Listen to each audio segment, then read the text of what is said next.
छुटकारा पाना चाहते थे, वीडियो आपके लिए बहुत ही इम्पोर्टेंट वीडियो है। कितनी भी पुरानी कब्ज़ हो, चाहे वो 20 साल पुरानी हो, चाहे 10 साल पुरानी हो, उस कब्ज़ से आप छुटकारा पा जाएँगे। तो कुछ ऐसे ही तरीके आज आपसे शेयर करेंगे, जो तरीका एकदम सस्ता है, आसान है और इस तरीकों का दोस्तों अगर आप आयुर्वेद में बताए गए समय के अनुसार, मात्रा के अनुसार प्रयोग करते हैं, तो दोस्तों इससे शरीर पे कोई साइड इफ़ेक्ट नहीं होगा और बिना अंग्रेज़ी दवा के आप कब्ज़ जैसी समस्या से छुटकारा पा सकते हैं। दोस्तों कब्ज़ हर एक बीमारी की जड़ है। जिसको कब्ज़ की शिकायत रहती है उसे दोस्तों बवासीर, पाइल्स, भगंदर जैसी बीमारियाँ होती हैं। इसके अलावा दोस्तों जब कब्ज़ हो जाती है तो पेट से तरह-तरह की बीमारियाँ होती हैं। जैसे आपके चेहरे पे दाग, धब्बे यानी चर्म रोग भी होने लगता है और कई सारी बीमारियाँ होती हैं। तो दोस्तों कब्ज़ बहुत ही खतरनाक है। इस कब्ज़ से छुटकारा दिलाएगा आज का वीडियो। तो चलिए दोस्तों सबसे पहले थोड़ा-सा प्रकाश डालते हैं, एक कब्ज़ होती क्यों है?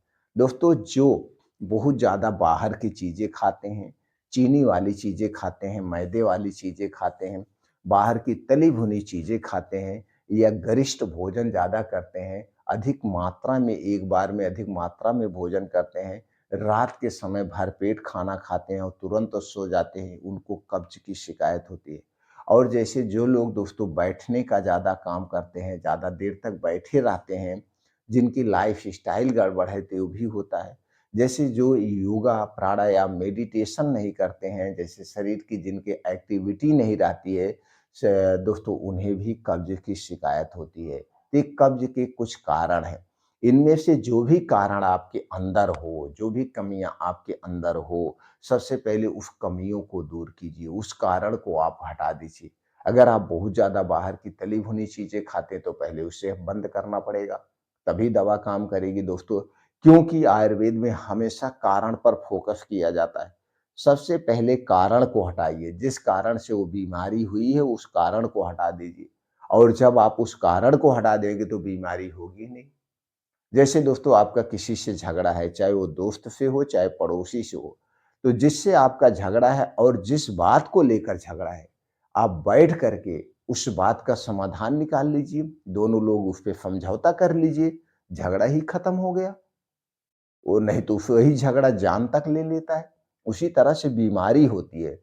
जैसे हम बहुत ज़्यादा तली भुनी चीज़ें खा रहे हैं, बाहर की चीज़ें खा रहे हैं तो कब्ज़ होगी ही होगी और हम वो खाना बंद नहीं करेंगे, दवा खाएँगे, दवा काम नहीं करेगी और यही बाहर का खाते रहेंगे, वही कब्ज़ जब पुरानी हो जाएगी, तो दोस्तों बवासीर जैसी, पाइल्स जैसी, भकंदर जैसी खतरनाक बीमारियाँ होंगी और दोस्तों आंतों से तरह-तरह की बीमारियाँ होती हैं, आंतों में सड़न पैदा होगा, आंतों में दोस्तों जब मल इकट्ठा होगा तो आंतें आपकी बीमार पड़ेंगी, तो आपका पूरा शरीर ही बीमार हो जाएगा। तो इसलिए सबसे पहले कारण को हटाना बहुत ज़रूरी है। तो कारण को आपको बंद करना होगा, शरीर की एक्टिविटी बढ़ाने के लिए डेली आप कुछ ना कुछ एक्सरसाइज़ करिए, योगा करिए, प्राणायाम करिए, मेडिटेशन करिए, डांस करिए। जिस उम्र में आप हैं, अपनी उम्र के हिसाब से कुछ ना कुछ आपको करना पड़ेगा। और दोस्तों अपने खाने-पीने में फाइबर वाली चीज़ें ज़्यादा खाइए, मोटे अनाज का प्रयोग करिए, बीन्स को रात में भिगो के आप खा सकते हैं, ड्राई फ्रूट रात में भिगो के खा सकते हैं और ज़्यादा से ज़्यादा आप सब्जियों का सेवन करिए, अनाज कम, सब्जियाँ ज़्यादा खाइए और वो भी मौसमी सब्जियों का खाना चाहिए, जो मौसम के हिसाब से हो। तो जब आप मौसम के हिसाब से साग-सब्जियों का सेवन करेंगे तो आपको सस्ता मिलेगा और पचने में आसानी होती है क्योंकि हमारे शरीर में जो वात, पित्त, कफ पाया जाता है, ये मौसम के हिसाब से घटता-बढ़ता है। इसीलिए दोस्तों मौसम के हिसाब से प्रकृति हमें सब्जियाँ देती हैं, फल देती हैं, तो मौसम के हिसाब से सब्जियों का सेवन करना चाहिए, मौसम के हिसाब से फलों का सेवन करना चाहिए। तो ये कुछ तरीके हमें अपनाने होंगे। इसके अलावा रात का खाना जल्दी खाने का प्रयास करिए, देर रात को खाना मत खाइए। रात का खाना सिर्फ़ इतना होना चाहिए कि आपकी भूख शांत हो जाए। रात में हमें भर पेट नहीं खाना है, सिर्फ़ अपनी भूख को मिटाना है। नहीं तो कुछ लोग हैं ठूस-ठूस के भर-भर के दाल, चावल, रोटी, सब्ज़ी, पूड़ी, पनीर, गोश्त, मछली सब रातें में खाते हैं और आप दोस्तों जानते ही हैं सूर्य डूबने के बाद हमारा पाचन तंत्र स्लो हो जाता है। तो जो खाना हम दिन में खाते हैं 3-4 घंटे में पच जाता है, वही खाना अगर हम रात में खाएँगे तो 3 से 4 घंटे के बजाय वो 6 से 7 घंटा लग जाएगा। तो जब इतनी देर तक खाना हमारे पेट में पड़ा रहता है तो पेट में खाना सड़ने लगता है और जब सड़ने लगता है खाना तो तरह-तरह की बीमारियाँ होती हैं। इसलिए रात का खाना भूख मिटाने के लिए खाना चाहिए और हल्का खाना चाहिए, जल्दी खाना चाहिए और खाना खाने के 2 ढाई घंटे के बाद सोना चाहिए। जो आप खाना खाएँ वो पूर्ण रूप से डाइजेस्ट हो जाए तभी सोना चाहिए, तो कई सारी बीमारियों से आप दूर रहें। अब रात में हार्ट अटैक, रात में पेट फूलना, रात में गैस एसिडिटी बनना, इस तरह-तरह की जो बीमारियाँ होती हैं दोस्तों जब आप भर पेट खाना खाते हैं, खा के सो जाते हैं तो खाने के थोड़ी देर के बाद वो खाना सड़ने लगता है, आपका फिर पेट फूलता है, गैस बनती है, गैस का दबाव दोस्तों हार्ट पे जाता है तो बीपी हाई होती है और बीपी जब हाई होती है तो तरह-तरह की बीमारियाँ होती हैं, आप इसे खुद जानते हो। तो सावधानी बरतना बहुत ज़रूरी है। इतना चीज़ें करते हैं तो दोस्तों धीरे-धीरे गैस अपने आप ठीक होने लगेगी। जैसे हमने कहा मोटे अनाज में सिर्फ़ गेहूँ पे मत डिपेंड रहिए। उसमें चना, जौ, ज्वार, बाजरा, मक्का, रागी इनकी भी रोटियाँ खाइए और आटे को चाल के कभी नहीं खाना चाहिए। इसे चोकर सहित आटे का सेवन करना चाहिए और इसी चोकर में ही तो फाइबर, प्रोटीन पाया जाता है।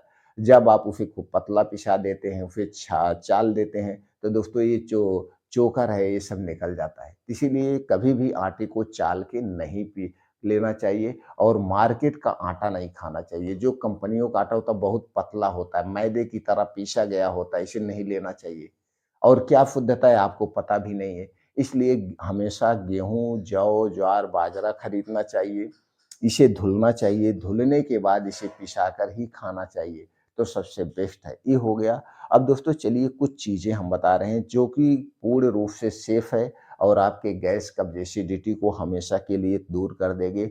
उसमें से पहली चीज़ है दोस्तों जिसे अद्भुत रसायन कहा जाता है, वो है त्रिफला चूर्ण। त्रिफला चूर्ण दोस्तों 3 फलों से बनाया गया है, हरड़, बहेड़ा और आंवला। 3 फलों से बनाया गया और तीनों फल हमारे लिए बड़े ही फ़ायदेमंद है। त्रिफला चूर्ण दोस्तों किसी भी कंपनी का ले सकते हैं, वो पूर्ण रूप से सेफ होता है और सस्ता मिलता है। ₹30 से 100 ग्राम लेकर के ₹40-50 100 ग्राम तक मिल जाता है। लेना कितना है? रात में खाना खाने के 1.5 से 2 घंटे के बाद इसे गर्म दूध या गर्म पानी के साथ आप ले सकते हैं, 1 से डेढ़ चम्मच। जिस हिसाब से आपको गैस, कब्ज़, एसिडिटी है, उसी हिसाब से आप 1 से डेढ़ चम्मच ले सकते हैं। अगर बहुत ज़्यादा कॉन्स्टिपेशन है, तो दोस्तों डेढ़ चम्मच, नहीं तो 1 चम्मच आप कुछ दिन तक लेंगे तो आपके दूर हो जाएगा, फिर आप इसे छोड़ दीजिएगा। दोस्तों दूध घर का होना चाहिए, पैकेट का नहीं। अगर घर का दूध नहीं है तो गर्म पानी के साथ लीजिए, कोई ज़रूरी नहीं है कि आप दूध लें। ये पहली चीज़ हो गई। दूसरा है, अगर आपको बहुत कब्ज़ पुरानी हो, त्रिफला चूर्ण खाने के बाद भी आराम नहीं मिल रहा है, तो दूसरी चीज़ है दोस्तों पंचसकार चूर्ण। पंचसकार चूर्ण किसी अच्छी कंपनी का ले लीजिएगा। पंचसकार चूर्ण बहुत ही इफ़ेक्टिव फ़ॉर्मूला है, बहुत ही इफ़ेक्टिव दवा है दोस्तों।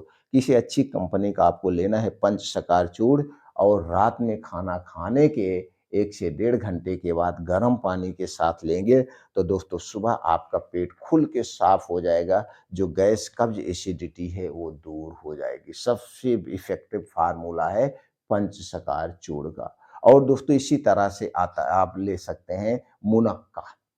दोस्तों मुनक्का है, जैसे किशमिश का दूसरा रूप है मुनक्का, जिसके अंदर बिया पाया जाता है।